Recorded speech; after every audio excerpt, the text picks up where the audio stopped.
こんにちは。今日は幸せがずっと続く12の行動習慣という本を紹介します。この本は人はどうしたら幸せになるかというテーマを科学的に研究し、その結果から導き出された12の習慣について書かれています。日々の生活の中で私たちがより幸せになるためにはどうしたらいいのか、誰しもが一度は考えたことがあるでしょう。でも実際にそれを実践するための具体的な行動を知っている人は少ないかもしれません。この本はそんな悩みに対して答えを提供してくれます。幸せを長く持続させるためには特別な才能や環境が必要ではなく、日常生活の中で取り入れられる行動が鍵だとしています。幸せは偶然や運ではなく習慣として築いていくもの。今日はその中からいくつかの行動習慣を紹介し、皆さんの生活にも取り入れられるヒントをお届けしたいと思います。第1章、感謝の力。最初に紹介するのは感謝の力です。感謝の気持ちを持つことは幸せを長く続けるために非常に大切な要素だと著者は述べています。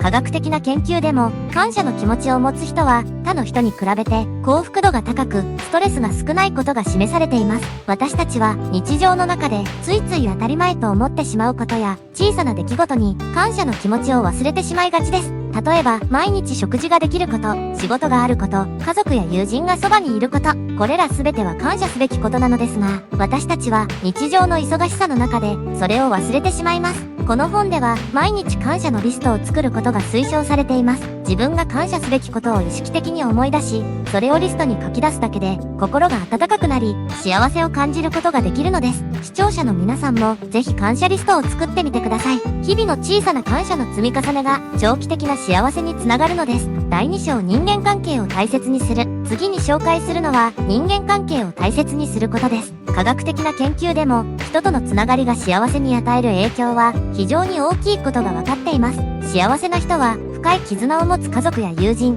パートナーとの良好な関係を大切にしています。逆に孤独を感じる人は幸福度が低く、健康にも悪影響を及ぼすことが知られています。この本では特に質の高い人間関係を築くことの重要性が強調されています。表面的な関係だけでなく、心から信頼できる人との関わりが幸せの基盤になるのです。例えば、あなたが困難に直面した時に、信頼できる友人や家族に相談できることが、どれだけ心強いかを思い出してみてください。そのような関係を築くためには、自分も他者に対して、思いやりや共感を持って接することが必要です。視聴者の皆さんも身近な人との関係を改めて見直し、さらに深い絆を築くための努力をしてみましょう。それが幸せを長続きさせる大きな要素になります。第3章、今この瞬間に集中する。次に取り上げるのは今この瞬間に集中することです。私たちは未来の心配や過去の出来事にとらわれがちですが、幸せを感じるためには今に集中することが大切です。心理学ではこれをマインドフルネスと呼び、研究でもこのマインドフルな状態が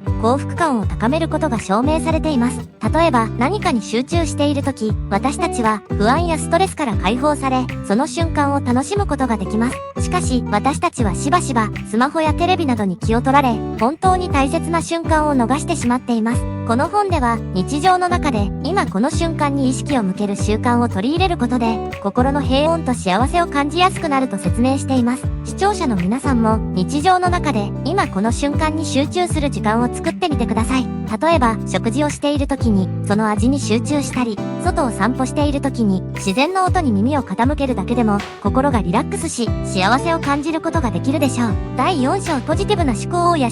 続いて紹介するのはポジティブな思考を養うことです。ポジティブな思考は幸せを持続させるために欠かせない要素です。もちろん人生には困難や挫折がつきものですが、その出来事をどう捉えるかによって私たちの幸福感は大きく変わります。この本ではネガティブな出来事をポジティブにリフレーミングする技術が紹介されています。例えば仕事でミスをした時、それをただの失敗と捉えるのではなく、学びのチャンスと捉えることで自己成長の糧にすることができます。またポジティブな思考は他人との関係にも良い影響を与えます。ポジティブな人と一緒にいると、その前向きなエネルギーが周りにも伝わり、周囲の人々も幸せな気持ちになります。視聴者の皆さんも日常の中でネガティブな出来事に直面した時、まずはその出来事をポジティブに捉え直す練習をしてみてください。そうすることで幸せな気持ちが長続きするようになります。第5章健康的な生活を送る。次に、私たちの幸福度に大きく影響を与えるのが健康です。健康的な生活を送ることは、幸せを感じ続けるために必要不可欠です。運動や栄養バランスの取れた食事、十分な睡眠などが体だけでなく、心の健康にも影響を与えます。運動をすることで、ストレスが軽減され、ポジティブな気持ちが高まることは、科学的にも証明されています。この本では、毎日少しでも体を動かすことの大切さが強調されています。忙しい現代社会では、運動の時間を取るのが難しいと感じるかもしれませんが、ほんの10分間のウォーキングでも、気分がリフレッシュされ、幸福感が増す効果があると言われています。視聴者の皆さんも、日常生活に健康的な習慣を取り入れてみてください。例えば、朝のウォーキングや夜のストレッチなど、小さな習慣から始めてみると良いでしょう。それが心身の健康につながり、幸せを感じやすくなります。第6章意味のある目標を持つ。後半部分では意味のある目標を持つことの重要性が述べられています。著者はただ単に目標を立てるだけではなく、人生における意味を見出す目標を持つことが長期的な幸せに直結すると説明しています。私たちが日常の忙しさに追われる中で自分の行動に意味を感じられないと幸せを感じにくくなります。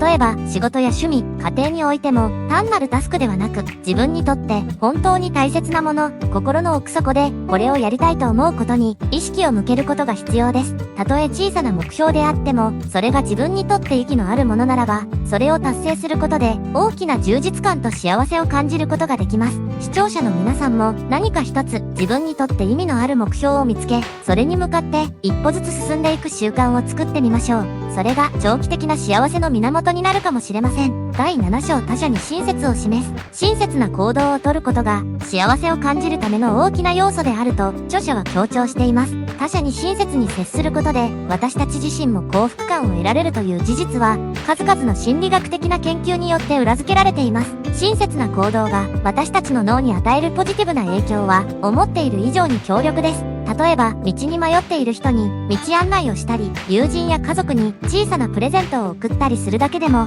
その行動が自分の幸福感を増す効果を持っていることが分かっています。これはヘルターズハイとも呼ばれ、他者への親切な行動が自分自身の幸福ホルモンを刺激するためです。視聴者の皆さんも今日1日でできる小さな親切を心がけてみてください。それが自分自身の心にもポジティブな影響を与え、幸せを感じやすくなるでしょう。第8章持続的な学びの姿勢を保つ。著者はまた持続的な学びの姿勢を持つことが幸せを感じ続けるために重要だと述べています。新しいことを学び、挑戦し続けることで私たちは自己成長を実感し、幸せを持続させることができます。学びは年齢に関係なく私たちの人生を豊かにするものであり、幸福感に大きな影響を与えます。例えば日常の中で新しいスキルを習得したり、興味のある分野に関する本を読んだりすることが自己肯定感を高め、幸せな気持ちを長続きさせる手助けとなります。この本では知識やスキルを積極的に増やしていくことで人生に対する前向きな視点を持つことができるとしています。視聴者の皆さんもぜひ何か一つ新しい学びに挑戦してみてください。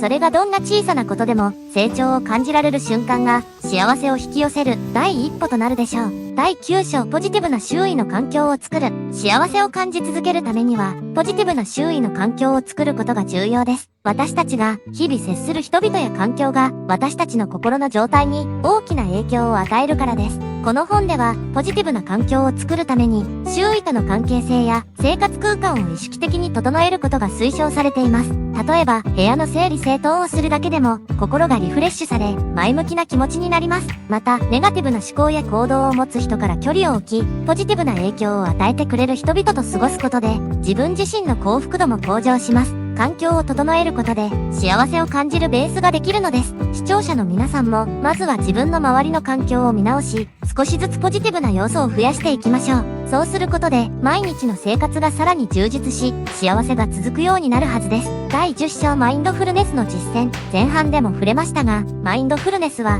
幸福を持続させるための重要な要素です。後半ではさらにその具体的な実践法について掘り下げられています。マインドフルネスとは過去や未来ではなく今この瞬間に意識を集中させることです。これにより私たちは不安やストレスから解放され、心の平和を取り戻すことができます。著者は毎日の中で短い時間でもマインドフルネスの練習を取り入れることを提案しています。例えば、深呼吸をしながら今の自分の感情や体の状態に意識を向けるだけでも心が穏やかになり、幸せを感じやすくなります。視聴者の皆さんもぜひマインドフルネスを日常に取り入れてみてください。忙しい毎日の中でも少しの時間を使って心をリセットすることで長期的な幸福感を得られるでしょう。第11章自己肯定感を高める。自己肯定感は幸せを感じるための鍵となるものです。自分を受け入れ、自分の価値を認めることが幸せな人生を築く基盤になります。この本では自己肯定感を高めるための具体的な方法がいくつか紹介されています。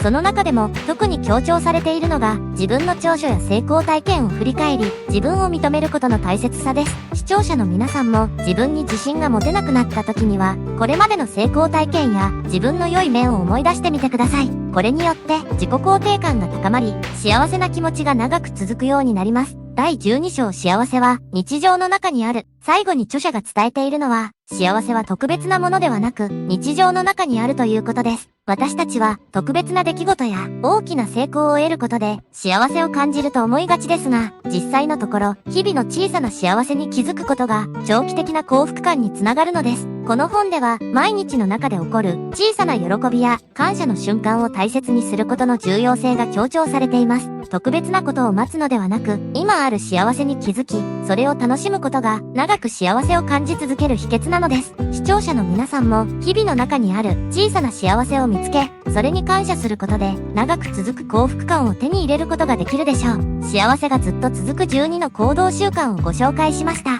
この本が伝える12の習慣は科学的に裏付けられた幸せを感じ続けるための具体的な方法です。幸せは偶然や特別な出来事ではなく、日々の行動や習慣の積み重ねによって気づかれるものです。皆さんもこの本を手に取って幸せを持続させるための具体的な行動習慣を取り入れてみませんか？下のリンクから本を購入できるので、ぜひチェックしてみてください。